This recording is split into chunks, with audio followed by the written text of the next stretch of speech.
Amerika semakin dikucilkan, masyarakat itu semakin melakukan demonstrasi besar-besaran memaki pemerintah Amerika Serikat. Banyak perusahaan-perusahaan lain juga yang di Amerika Serikat terafiliasi Zionis itu juga diboikot. Ini kan menjadi tekanan, tetapi lama-kelamaan kita bisa melihat ketika media sosial sudah sangat terbuka, data-data korban yang dibantai oleh penjajah itu justru bukan kelompok perlawanan, tetapi banyakkan anak-anak dan perempuan.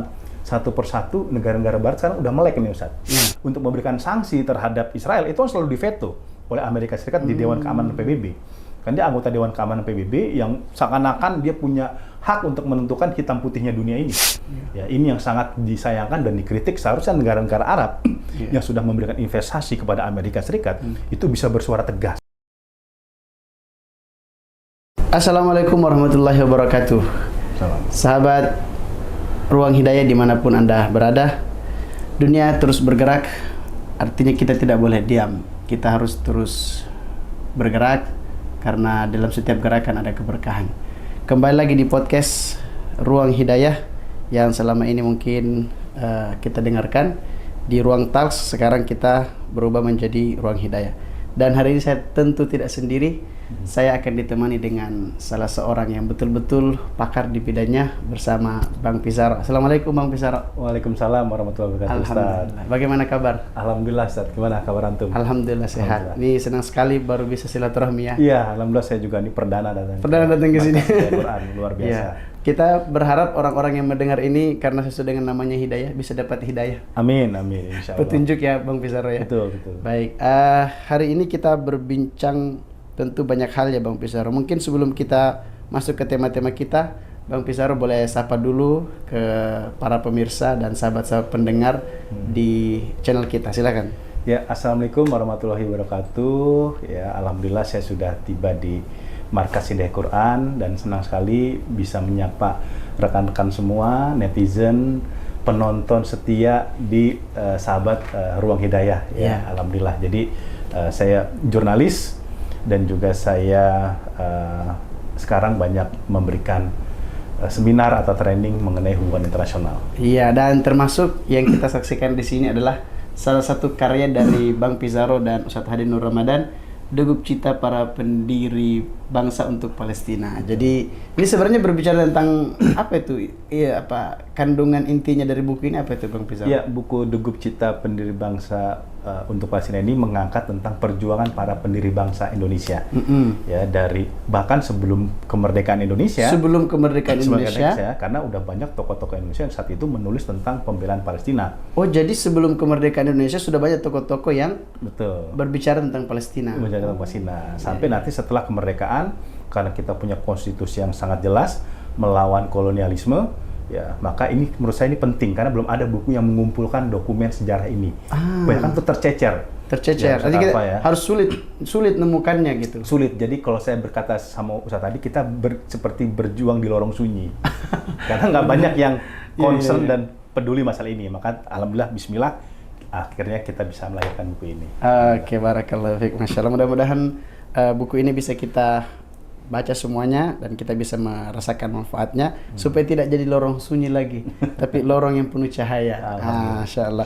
Baik, Bang Pizarro, ini kita mau bahas kaitan dengan hari ini seputar dengan situasi, mungkin situasi geopolitik kali ya.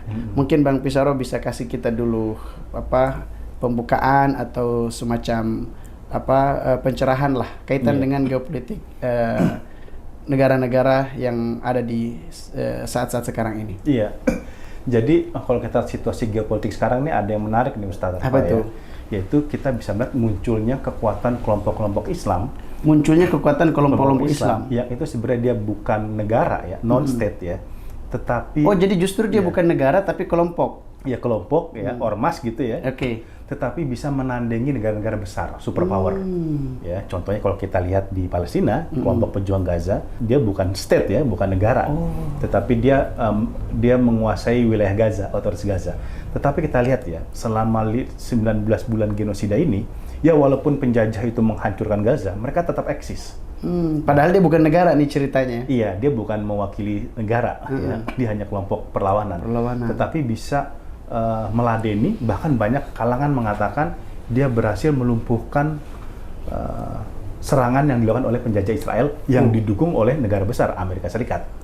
Ya, ini kan kita nggak kebayang. Padahal ini kelompok kecil saja sebenarnya, tidak besar karena luas Gaza itu hanya 365 km persegi atau setengah Jakarta. Setengah Jakarta dong. Iya, setengah Jakarta. Dan itu tidak bisa dihancurkan. Itu tidak bisa dilumpuhkan Lumpuhkan oleh ya, maaf ya. kekuatan penjajah. Penjajah. Ya. Bahkan Amerika mengatakan para pejuang berhasil menambah pasukannya sesuai dengan pasukannya yang syahid. Nah, gitu. Jadi kalau syahid 100 nambah juga 100 atau bahkan mungkin 200 lebih ya. Ini kekuatannya luar biasa dong. Kekuatannya sangat luar biasa. Dan inilah situasi geopolitik sekarang. Ini salah satunya gitu. Ini salah satunya. Begitu juga di Suriah kita bisa melihat kelompok-kelompok pejuang perlawanan itu berhasil menumbangkan kekuatan rezim Bashar Assad yang didukung oleh Rusia. Iya. Kekuatan superpower juga kan selain juga, Amerika ya.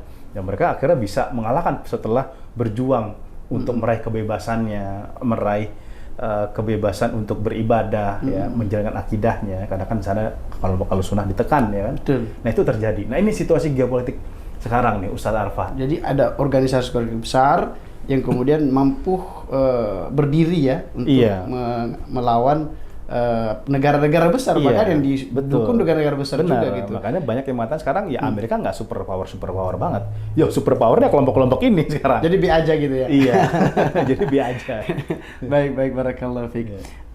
Terus kita bagaimana nih Bang Pizarro melihat kekuatan-kekuatan besar yang harusnya memang kita lihat dari negara besar, tapi malah justru dari kelompok besar. Apakah ini mungkin sebabnya apa, atau nanti dampaknya apa, atau seperti apa? Iya, kalau kita lihat sekarang ya, dulu itu ketika terjadi genosida Gaza ya, Oktober 2023, kita bisa melihat bahwa Israel ini didukung oleh banyak negara, ya, Amerika, Eropa, Inggris, Prancis. Kita masih ingat ya awal-awal nih, 2000 Oktober 2003, orang negara-negara ini mendukung penjajah. Tetapi lama-kelamaan kita bisa melihat ketika media sosial sudah sangat terbuka, data-data korban yang dibantai oleh penjajah itu justru bukan kelompok perlawanan, tetapi banyakkan anak-anak dan perempuan.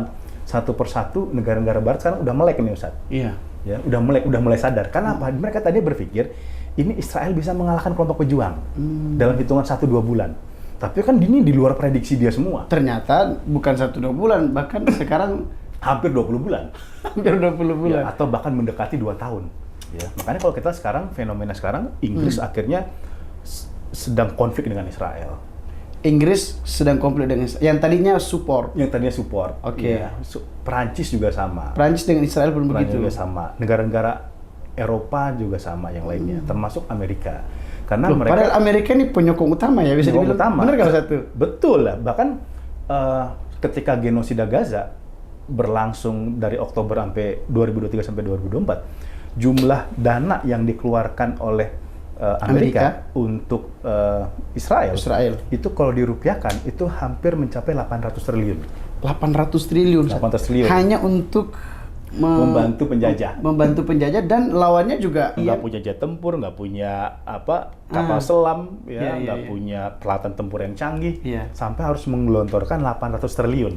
Dan itu pun tidak habis. Itu pun gagal ya. Karena sampai sekarang mereka masih tetap eksis. Benar, kalau kata orang Cina rugi bandar. rugi bandar gitu ya. Jadi dia udah keluarkan duit yang banyak tapi gagal. Ini yang membuat Amerika akhirnya berpikir ulang sekarang. Ya. Kan sekarang presidennya Donald Trump nih, pengusaha. Donald Trump sampai ganti presiden pun masih gagal juga. Iya, masih gagal juga. Tadinya kan dia sangat pede juga. Sampai dia mengatakan bahwa dia akan mengusir 2 juta pengungsi Gaza. Warga Gaza, ya kan? Bahkan dia juga mengatakan kalau perlu saya akan kirimkan neraka ke Gaza. Ingat kan dulu kan? We will send the hell, ya, if Hamas doesn't release all hostages. Jika kelompok pejuang tidak mengeluarkan semua sandera. Ya, kita lihat sekarang bahkan Amerika mengemis kepada pejuang Gaza untuk membebaskan. Ada 1 orang tentara Amerika Serikat berkewarganegaraan Israel untuk dibebaskan, Edan Alexander, yang baru seminggu lalu dibebaskan, ya.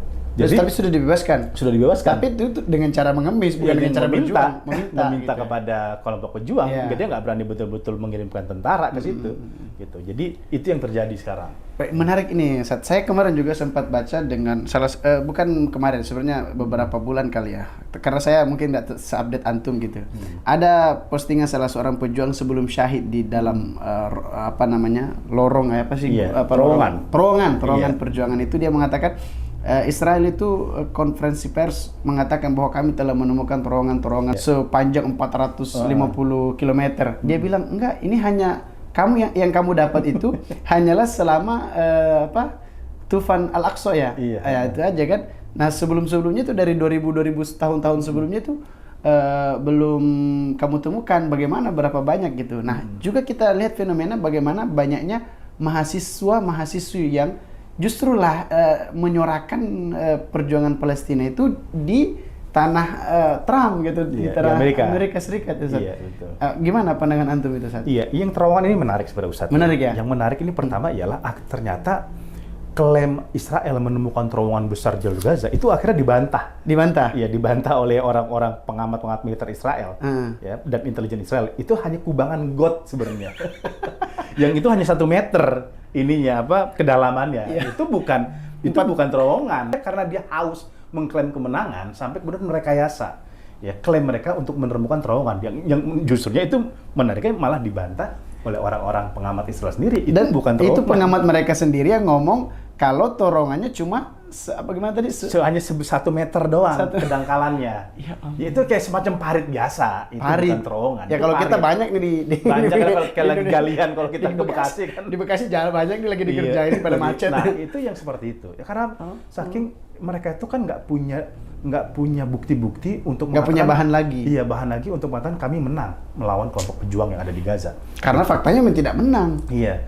Dan tadi Ustadz katakan ada fenomena mahasiswi di Amerika Serikat yang bersuara tentang Gaza. Itu sekarang juga benar-benar menampar muka Trump dan muka pemerintah Amerika Serikat, karena demonstrasi ini lahir justru di tanah mereka sendiri, di wilayah mereka yang selama ini memberikan sumbangan yang sangat besar. Mahasiswa ini kan protes karena kampus-kampus mereka ini selama ini kerja sama sama Israel. Jadi penyebabnya karena mereka kuliah di suatu kampus, yang mana kampus itu banyak bekerja sama dengan Israel. Banyak kerjasama dengan Israel, kan militernya kerjasama, AI kerjasama. Sekarang Israel untuk membidik warga Gaza atau orang-orang target itu udah pakai AI. AI-nya itu banyak juga disumbang oleh berbagai perusahaan-perusahaan besar di Amerika yang kerjasama dengan lembaga-lembaga penelitian yang ada di kampus-kampus Amerika. Ya mahasiswa akhirnya dia yang punya nurani, namanya juga mahasiswa kan dia cerdas, intelektual.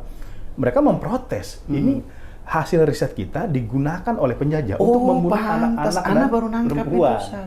Jadi mereka yang riset, ya mereka yang meluangkan ilmunya, waktunya untuk menemukan ilmu tersebut, ya riset tersebut. Tapi malah digunakan untuk Israel gitu. Dan Israel menggunakan itu untuk menjajah Palestina gitu. Membunuh. Melakukan genosida bahkan ya kan sekarang kan genosidanya itu 70% anak-anak dan perempuan. Saya pikir ini penting sekali untuk para mahasiswa, Ustaz. Betul, ini sangat penting untuk mahasiswa, dan menariknya kan mahasiswa bukan mahasiswa Muslim. Nah itu dia. Ini kan justru malah Kristen, Katolik, bahkan Yahudi. Bahkan mungkin tidak beragama. Bahkan ateis. Ateis, bisa jadi kan, Ustaz. Mereka menyuarakan hati nurani mereka kan. Untuk kan sekarang ada istilah tidak perlu menjadi Muslim untuk membela Palestina, cukup menjadi manusia. Ya kan, gitu, dan itu betul terjadi. Dan ini terjadi di berbagai kampus ya, Harvard, Ohio, Columbia University, dan itu kampus-kampus top di Amerika, bukan kampus-kampus kacangan itu. Gitu. Dan artinya mahasiswa-mahasiswa kita di Indonesia ini ya masih santai-santai, apalagi kaum rebahan ini harus berjuang, harus bergerak, ya. Sadar lah gitu kan. Fenomena ini kita nggak melihat 10 tahun, 20 tahun belakangan. Kita nggak melihat. Ada, cuman skalanya kecil. Besar. Kalau sekarang ini masif gitu saja. Sekarang masif bikin camping, ya kan? Camping di kampusnya masing-masing. Bahkan ketika momen wisuda itu dipakai untuk melakukan kampanye menghentikan genosida. Di podium-podium di podium sambil bawa bendera Palestina, sambil membawa karton stop genocide, ya stop war, dan lain sebagainya. Dan ini kan kita tidak begitu melihat fenomena ini 5 tahun belakangan. Ini dunia geopolitik sekarang sudah berubah, Ustadz. Ya, orang tuh sudah makin sadar tentang apa yang terjadi di Palestina. Baik, menarik sekali Bang Pizarro ya. Jadi kalau kita melihat dari data-data tadi yang disampaikan, ini seakan-akan kemenangan begitu dekat ya, atau pertolongan semakin datang Iya, gitu Bang Pisor. iya. Tapi ada yang lebih menarik tuh. Saya baca berita terkait dengan hubungan Amerika dengan Saudi. Oh iya. Ini gimana nih Bang Pisaro? Saya dengar kabar bahwa apalagi baru-baru ini kita disajikan dengan video Presiden Amerika datang ke Saudi dan disambut meriah. Betul. Bahkan kalau kami dalam perspektif Ustadz ya, Ustadz ya, itu kan ada adat yang mereka gunakan. Itu ada orang jahiliyah, Ustadz, yang diulang kembali sekarang. Iya. Nah itu sekarang kita anggap begini, misalnya sekarang pertolongan datang ke mana? Ke Palestina ya, dari mahasiswa, bahkan kemenangan dari pihak peperangan juga semakin terlihat. Tapi di sisi lain tuh Saudi tuh bagaimana, Ustadz, dengan apa yang sekarang kita lihat ini? Iya, pertama kalau kita melihat hubungan Saudi Amerika ini kan hubungan yang tidak berlangsung 1-2 hari. Oke. Ya, ini sudah kan lama. Sudah sangat-sangat lama. Sangat-sangat lama. Ya, hubungan antara Amerika dengan Saudi, dan di situ kan Saudi memang sangat mengandalkan bantuan Amerika terhadap 2 hal, Ustaz. Ekonomi dan keamanan. Ekonomi dan keamanan. Ekonomi dan keamanan ya, untuk menjaga kawasan Teluk dan sebagainya. Maka ketika Donald Trump datang ke Saudi, mereka dia disambut meriah. Karena bagaimanapun Saudi banyak menanamkan investasi di Amerika. Yang ini juga kan banyak disayangkan orang-orang, kenapa tidak dipakai oleh Saudi untuk menekan Trump menghentikan genosida Gaza. Padahal dia punya power nih. Padahal dia punya power ya kan, dia kan hubungannya juga hubungan ekonominya sangat kuat gitu. Dan kalau kita lihat kan ketika Trump datang ke Saudi, kita nggak ngeliat Trump itu menyodorkan proposal untuk menghentikan genosida.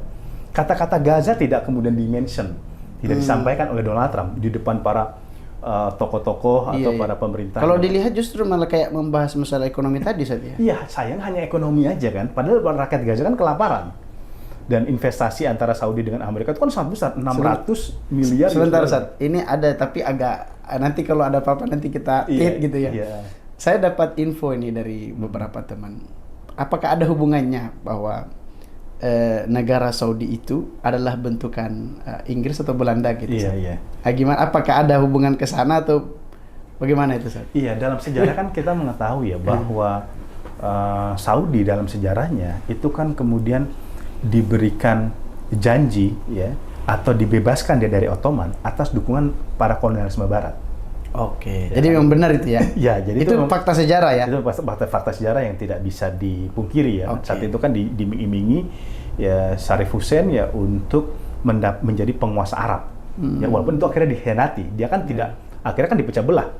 Syria di bawah Perancis, ya kemudian ada beberapa wilayah Arab yang lain itu di bawah Inggris ya. Tidak semua wilayah Arab akhirnya dia kuasai gitu. Tetapi secara umum kita bisa melihat bahwa berdirinya Saudi juga tidak lepas ya dari dukungan dari negara-negara Barat yang saat itu dia untuk melepaskan diri dari kekuatan Ottoman ya setelah Perang Dunia gitu. Jadi kalau kita dalam sejarahnya itu maka tidak aneh kalau Saudi itu memiliki hubungan yang sangat dekat dengan Barat, dengan negara-negara Barat ya. Dan tidak hanya Amerika kan, tapi juga semua Inggris, negara Barat, Perancis ya, dan lain sebagainya gitu. Dan ini yang ketergantungan ini yang dari sejarahnya terus berlangsung sampai sekarang.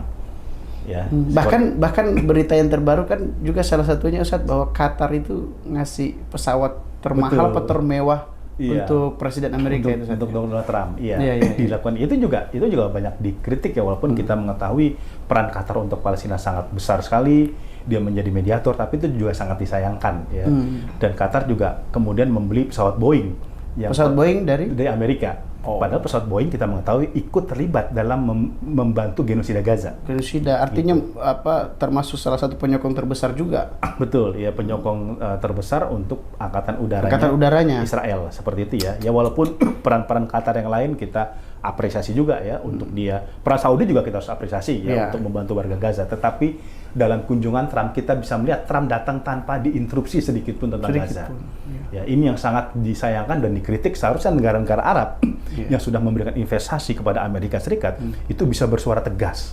Saya beranggapan bahwa ya oke lah, mungkin sebagai peneliti geopolitik tidak membaca di depan, tapi di belakang meja saya bicara. Bisa ada begitu nggak kira-kira? Kemungkinan ada saja. Kemungkinan ada saja. Tetapi kan sangat mungkin karena geopolitik Timur Tengah kadang-kadang nggak bisa kita baca di permukaan. Itu dia. Tetapi at least sampai sekarang kan genosida masih terus berlangsung. Oke. Berarti buktinya belum terlihat. Belum terlihat. Dan kita bisa melihat ya bahwa ketika kunjungan Trump ke wilayah Timur Tengah, di saat itulah intensitas serangan genosida yang dilakukan oleh penjajah Israel kepada Gaza itu sangat besar. Besar-besaran. Bahkan dalam 3 hari terakhir itu jumlah korban jiwa itu mencapai 500 orang. Ini termasuk yang terbesar loh Ustadz ya dalam sejarah penerangan ya. Penjajah gitu ya. Sampai sekarang kan jumlah korban jiwa warga Gaza itu mencapai hampir 55.000 jiwa. Sejak Oktober 2023. Itu dari Oktober aja 2023 55.000. Itu pun yang tercatat nama KTP-nya. Yang nggak tercatat lebih banyak. Yang tidak tercatat menurut salah satu analis lembaga riset itu mencapai 186.000. Ya Allah. Dan itu saudara kita. Itu manusia dan terjadi di depan negara-negara Arab dan negara-negara Muslim. Disitulah saat-saat itu pula si negara Saudi menyambut dengan meriah kedatangan. Itu yang sangat disayangkan. Itu kan di tengah warga Gaza kelaparan, mereka kemudian melakukan investasi $600 miliar. Ya walaupun ini belum tentu cair semuanya saat ya. Ada yang sebagian masih MOU. Ya masih kesepahaman aja, tetapi masih ditunggu realisasinya. Tapi investasi itu kan bukan semacam memberi ya, tapi atau gimana sih penjelasan Iya, investasi itu menanam modal, menanam saham. Gitu. Ya saya pengen melakukan bisnis, saya gelontorkan uang untuk melakukan perdagangan di wilayah tersebut, yaitu di Amerika. Ya, seharusnya kan ini bisa dilakukan seperti Raja Faisal dulu di Saudi ya, yang itu melakukan embargo minyak ke Amerika. Ya, atas dukungan dia terhadap pembantaian kaum muslimin di wilayah Timur Tengah. Ini seharusnya negara-negara Arab memang kompak. Ya, untuk tidak lagi melakukan hubungan dulu dengan Amerika Serikat, kita moratorium, kita hentikan sementara selama genosida itu masih dilakukan. Itu pernah dilakukan sama Raja Faisal. Ya dulu. Ya kan? Kita berharap lahiran Raja Faisal baru kan, tentu di Arab Saudi kan. Betul, ya. Nah ini yang harusnya bisa dilakukan oleh negara-negara Arab. Karena bagaimanapun ya walaupun Trump sekarang sedang konflik dengan Netanyahu, Trump itu sedang punya masalah dengan Netanyahu, dia adalah negara yang menyumbang terbesar untuk militer Israel. Bukan hanya pada 2023, bahkan sejak pada tahun sebelumnya, puluhan tahun sebelumnya. Itu kan sangat besar sekali. Jadi kan harusnya kan ada sikap dari negara Muslim untuk menghukum tindakan yang dilakukan Trump terhadap untuk memberikan bantuan militer yang itu digunakan untuk melakukan genosida, ya gitu. Ya. Nah ini yang seharusnya tekanan negara itu lebih kuat. Dan sayangnya Trump lenggang di Timur Tengah tanpa ada satupun yang mengangkat tangan bahwa Anda pelaku genosida. Dia sendiri menjunjung tinggi HAM dan segala macam, tapi melanggar kan gitu. Iya, sekarang kan dipertanyakan apakah memang sekarang Amerika masih kita anggap sebagai negara kiblat HAM, kiblat demokrasi. Ya, kiblat apa? Di mana PBB-nya gitu? Iya, di mana peran mereka selama ini? Ya, bahkan berkali-kali resolusi untuk memberikan sanksi terhadap Israel itu selalu diveto oleh Amerika Serikat di Dewan Keamanan PBB. Kan dia anggota Dewan Keamanan PBB yang seakan-akan dia punya hak untuk menentukan hitam putihnya dunia ini. Ya gitu. Amerika tidak bisa bersembunyi. Tidak bisa bersembunyi di balik tangisan, raungan anak-anak dan perempuan Gaza yang sekarang meronta, dibakar oleh penjajah. Ya. Ketewasnya mereka itu bukan sekedar ditembak atau apa, tapi dijatuhi bom, terbakar hidup-hidup.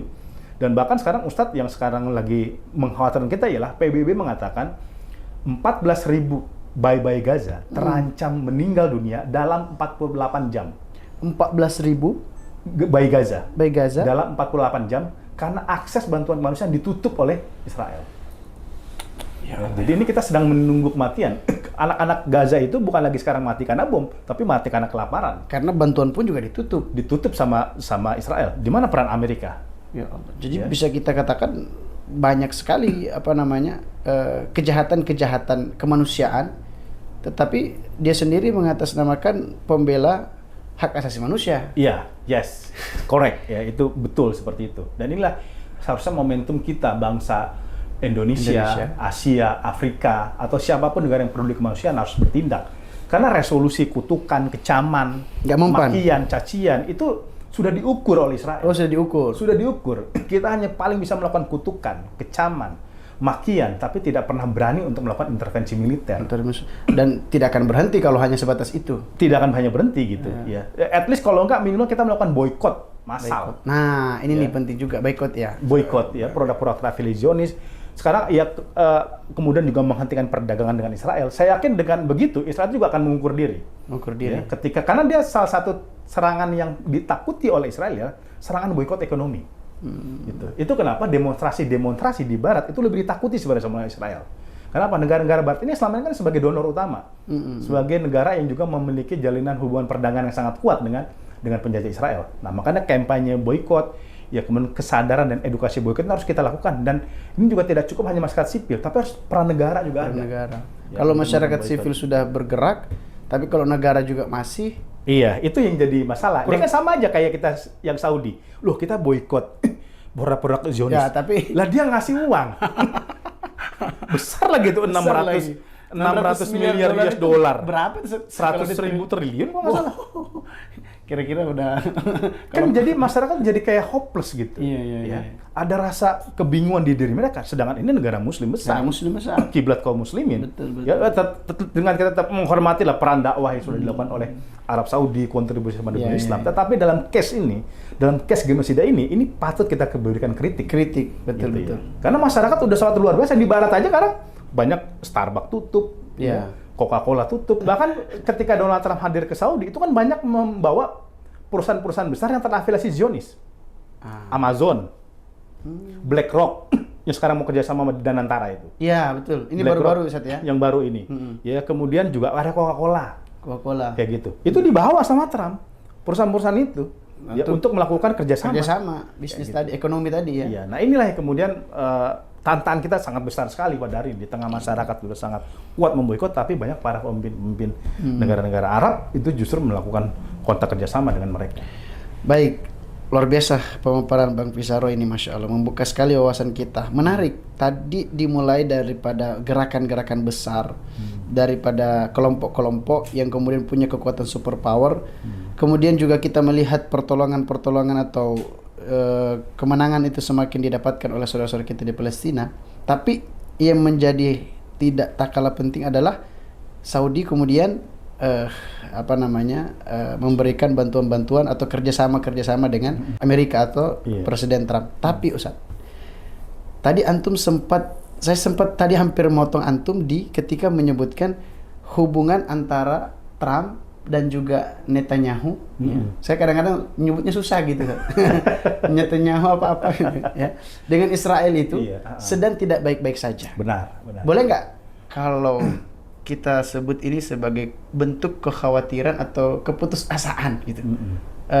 Amerika dan negara-negara yang membantu selama ini bahwa ya ini habis gelontorin dana aja, ya udah gua ke Saudi lagi minta duit deh gitu. Gimana? Iya, itu kan kita membacanya secara sederhana seperti itu.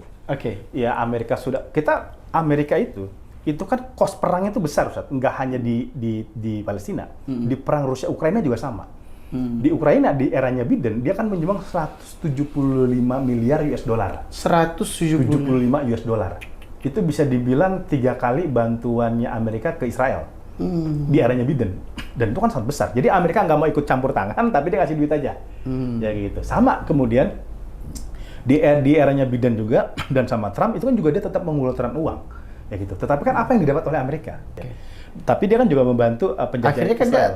dia zong gitu, kosong. Zong, iya. Bahkan sana kan malah terjadi upaya negosiasi antara Ukraina dengan Rusia kayak gitu. Jadi bisa dikatakan ya dia habis banyak, rugi banyak. Iya, gitu. Dia banyak keluar uang. Apalagi kan sekarang Donald Trump itu kan dia pengusaha. Pengusaha itu kan selalu berpikirannya mindsetnya apa yang saya keluarkan sebanding dengan sampai yang saya dapatkan. Ya, atau bahkan harus lebih kan? Itu equal nggak yang dengan dia dapatkan? Ya bahkan kalau perlu dia untung kan seperti itu. Tapi kan ini enggak.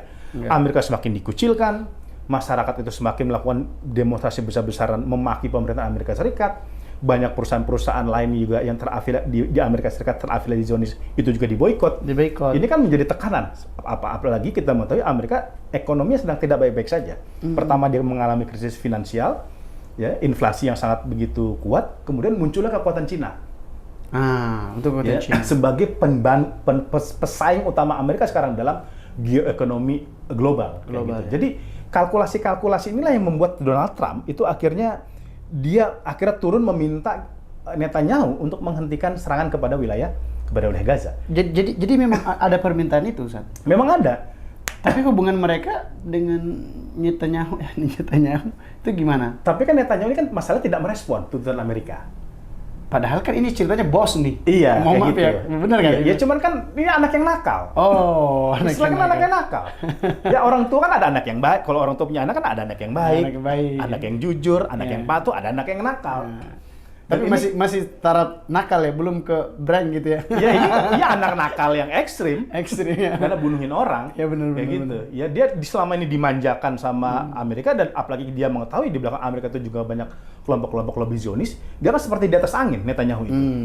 Ya ini yang kemudian membuat Trump itu frustasi. Ya, Frustasi. seruan, permintaan dan instruksi untuk menghadapi perang dan membuka blokade kemanusiaan itu kan tidak digubris oleh Netanyahu. Sekalipun ada itu ya politis saja, hanya sekedar menggugurkan kewajiban tanpa bantuan bantuan itu yang secara signifikan diberikan akses sama Israel gitu. Tetapi kan gini juga, Sat. Trump itu kan ini kan orang yang selalu berubah-ubah pikirannya. Kalau kita membaca politik luar negeri Trump, ini politik luar negeri yang hari kemarin ngomong A, hari besok ngomong B. Kalau kita bicara Trump, dulu dia meminta evakuasi paksa pengungsi Gaza. Kita udah nggak denger lagi sekarang. Iya, tapi kita potong dulu deh. Saya pengen nanya itu deh, Sat. Iya. Pandangan antum kaitan dengan evakuasi yang dilakukan oleh Kemenlu juga ya, kalau tidak salah, kerjasama. Kementerian Luar Negeri. Uh-uh. Pak Prabowo ya. Ya, dari keputusan tersebut mau ke Indonesia. Iya. Nah, itu gimana tuh, Sat? Karena ini kontroversi juga, Sat. Benar, iya. Saya udah beberapa kali ngomong ya, termasuk dulu di TV One. Iya. Antum setuju apa gimana, Sat? Saya tidak setuju. Oke, coba dijelasin, Sat, gimana? Pertama gini, ya. Saya dulu 3 bulan lalu ke Mesir. Sebelum Ramadan ya. Sebelum Ramadan ke Mesir. Itu udah pernah kita sampaikan ke KBRI, yang kemudian KBRI juga pernah menyampaikan ke otoritas Mesir tentang rencana para dokter-dokter atau tenaga kesehatan maupun lembaga kemanusiaan untuk membawa pasien-pasien ke Indonesia. Apa jawaban dari pemerintah Mesir? Mengatakan itu tidak perlu. Karena kalau untuk perawat, rumah sakit, tempat fasilitas medis, kita masih lengkap, masih mampu.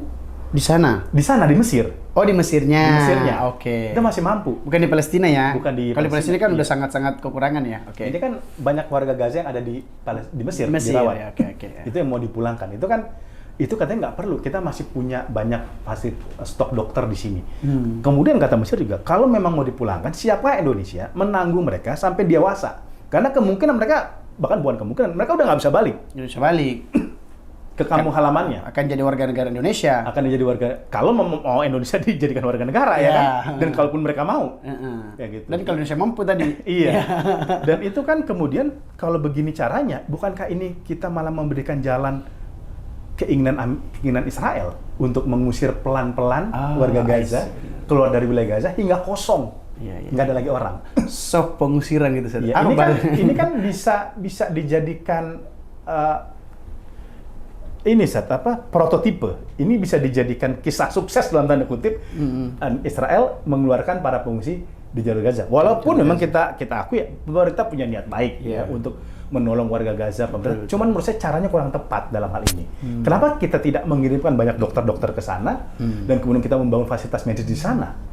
Ya, karena aktivitas medis di Gaza itu kekurangan stok medis yang rumah sakit kita aja kan juga diserang, rumah sakit Indonesia yang ada di jalur Gaza gitu. Jadi ini bukan pilihan yang tepat. Saya malah khawatir ini justru dimanfaatkan oleh Amerika dan Israel. Itu tadi ya, memuluskan rencana mereka mengeluarkan mengosongkan Gaza dari para malah mereka senang jadinya. Iya.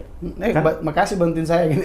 Iya. Ngeluarin satu-satu nggak perlu dibunuh gitu. Ini yang diingat Israel, dia untuk menguasai seluruh wilayah Palestina. Ya, termasuk wilayah Gaza. Termasuk Gaza. Nah, kayak gitu. Oke, jadi kembali ke yang tadi, Sat. Tadi Antum mengatakan bahwa Donald Trump ini presiden yang unik. Kadang kemarin ngomong A, hari ini ngomong B. Betul. Nah, termasuk salah satunya baru-baru ini dia ngomong masalah apa tadi pengungsian ya. Pengungsian ya. Nah, tapi hari ini nggak didengar lagi. Itu gimana, Sat? Ya karena kan siapa yang negara-negara Arab nggak mau nerima. Dia jadi lempar ide doang, kan nggak dipikirin cara praktisnya kayak gimana. Pokoknya ngomong aja udah. Iya, Donald Trump itu biasanya ngomong apa yang dia omong itu sesuai dengan orang yang ditemui terakhir.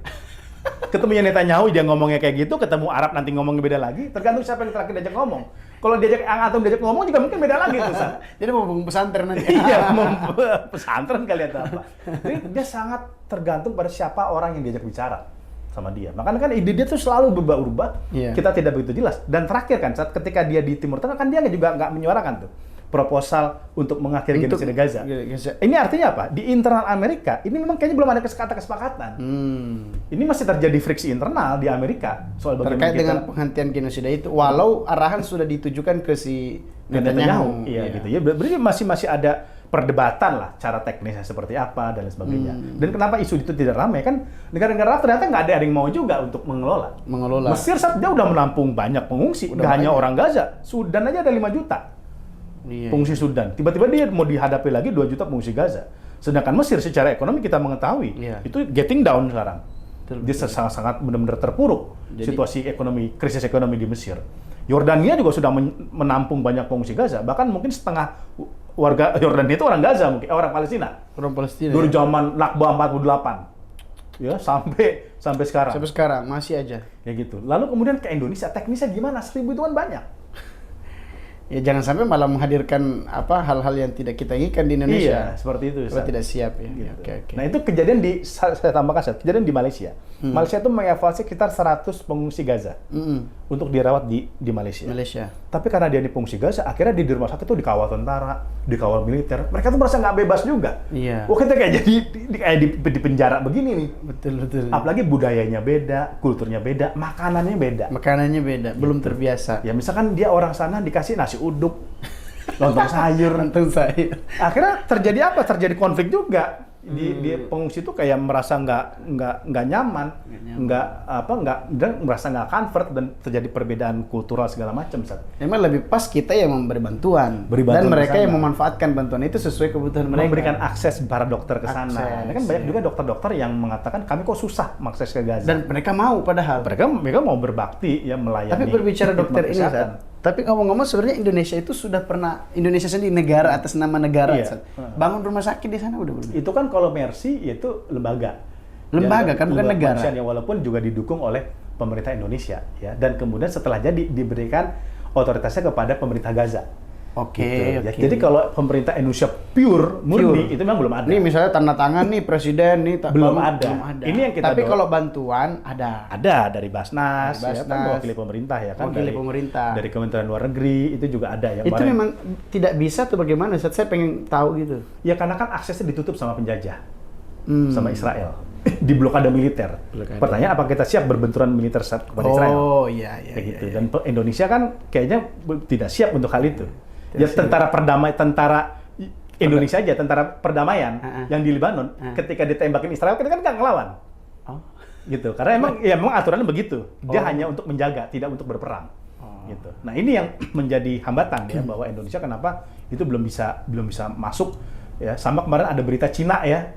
Nah, ya, ini nyambung juga nih, Sat. Betul. Karena sekarang ini lagi viral video di platform media sosial di mana-mana membangga-banggakan negara Cina. Iya. Wah, negara Cina itu saya juga percaya saat kemarin tuh.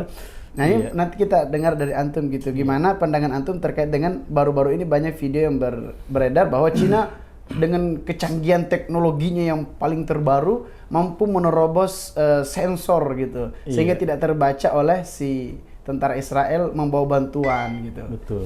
Gimana menurut antum, Sat? Ya itu jadi hoax. Wah, hoax ya, itu hoax ya. Jadi itu bukan itu video lain tiba-tiba dinarasikan seolah-olah kapal-kapal Cina masuk ke wilayah Israel atau wilayah Gaza ya. Jadi itu hoax. Jadi bukan pesawat Cina. Mungkin pesawat Cina tapi di tempat yang lain. Kayak gitu ya. Misalkan pesawat Cina lagi ada terbang di wilayah Eropa kah atau di wilayah Asia, tiba-tiba dipotong, diklaim itu sudah masuk ke Gaza. Oh gitu? Iya, gitu. Jadi ke situ. Belum ada sekarang pesawat dari manapun yang berhasil menerobos masuk ke Gaza dan kemudian turun truk-truknya itu menerobos barikade Israel, memberikan bantuan, itu nggak ada. Baru PBB terakhir. PBB itu truk kemanusiaan, itu pun kemarin. Oh, itu PBB berarti yang pesawat. Tapi itu PBB bukan pesawat, PBB itu truk. Truk. Lah terus yang pesawat itu? Ya jadi itu bukan pesawat di wilayah Gaza. Itu mungkin di wilayah yang lain tiba-tiba. Tapi pernah ada bantuan lewat pesawat itu ya? Iya itu dulu. Itu kan yang kita bareng-bareng Uni Emirat Arab. Karena Uni Emirat Arab itu punya hubungan dengan Israel. Bisa jadi itu. Lalu kita nitip. Tapi itu kan juga dibagikan kan diterjunkan dari atas. Diterjunkan dari atas. Nah itu yang beredar saat. Iya. Jadi itu bukan Cina. Itu bukan pesawat Cina. Gitu. Wah ini teman-teman sekalian perlu hati-hati dalam menyebarkan. Saya punya videonya Sat. Sebentar saya ingin benar-benar yakin benar nggak. Nah ini Sat. Iya. Ketika dunia hanya bisa bicara. Nah, benar itu. ini? Bukan? Iya. Bukan Kan, Cina ya? Bukan Cina. Ini bukan Cina. Oh. Kalau melihat berita hoax tuh gampang. Gimana tuh Pertama, Sat? biasanya berita-berita hoax itu dia pakai judul-judul yang bombastis. Oh judul-judul yang membastis. Tapi 5W1H-nya itu nggak ada. 5W1H-nya what, What? where, when, why, how. How ya. Ya. Kemudian juga nggak ada rujukannya. Ini diambil dari berita apa? Kan Ah. biar kita bisa cross check ya kan? Benar. Ya, itu kata si fulan kan kayak begitu. Bisa Jadi kita ini dari cross check. media apa? Dari Siapa media yang apa? ngomong? Tanggal berapa? Tanggal berapa? Ya, seperti itu. Ya, Kemudian cuma sekedar ya udah buat viral aja iya, gitu. dibikin narasi aja. Ya bisa gitu. Dia pakai beritanya caps lock biasanya. Lalu ada narasinya, ya tetapi nggak ada tanggalnya. Nggak ada rujukannya. Nah, itu bisa kita katakan rata-rata itu berita hoax seperti itu. Nah, ini teman-teman sekalian perlu nih untuk ditulis atau diingat cara mengetahui video-video hoax. Baik. Jadi itu intinya hoax. Baik, terakhir mungkin Bang Pizarro tidak terasa kita sudah berbicara panjang kali lebar dan ternyata masih banyak yang perlu kita bicarakan. Mungkin nanti kita bisa sering-sering diskusi. Insya Allah. Supaya kita sama-sama saling belajar. Mungkin terakhir statement dari Bang Pizarro kaitan dengan pembahasan kita hari ini yang bisa mungkin diharapkan lebih membuka wawasan para penonton Ruang Hidayah. Silakan. Iya, apapun profesi kita guru, santri, pengajar, manfaatkanlah profesi kita untuk menyadarkan masyarakat tentang Palestina. Ya, gitu. Karena kita kan nggak bisa pergi ke sana, ya, kita nggak bisa hadir di sana. Nah, kita perlu memainkan narasi Palestina di Indonesia. Jadi tetap berisik di media sosial, tetap melakukan edukasi, dan jangan lupa berikan infak terbaik untuk warga Palestina. Karena apa? Ini kita juga harus punya nafas yang panjang, Ustaz. Sampai sekarang gencatan senjata belum terjadi, genosida masih terus berlangsung, bantuan kemanusiaan belum dibuka sepenuhnya. Jadi kita perlu nafas panjang untuk melakukan tongkat estafet hingga Palestina merdeka. Dan kita kan sudah punya konstitusi yang sangat jelas bahwa kita menolak penjajahan karena tidak sesuai dengan prinsip kemanusiaan dan keadilan. Jadi itu mandat kita tidak hanya sebagai seorang muslim tapi juga sebagai warga negara. Warga negara seperti Indonesia. itu, ya. Baik, barakallahu fikum, mengutip tadi yang disampaikan Bang Pizarro, tidak perlu umat Islam untuk membela Palestina, cukup menjadi manusia. Dan pembahasan kita tidak hanya berkaitan dengan pergerakan atau juga seputar Palestina, tapi juga geopolitik dunia. Dan kita semakin banyak belajar agar wawasan kita terbuka, dan khususnya bagi sahabat Ruang Hidayah semuanya, jangan lupa gerakan Baiko tetap disuarakan. Terima kasih telah mendengar podcast kami. Terima kasih Bang Pizarro sudah hadir. Mudah-mudahan ilmu yang disampaikan bermanfaat buat kita semuanya dan buat para pendengar. Amin. Ruang Hidayah tidak hanya untuk didengar tapi juga untuk disuarakan. Assalamualaikum warahmatullahi wabarakatuh.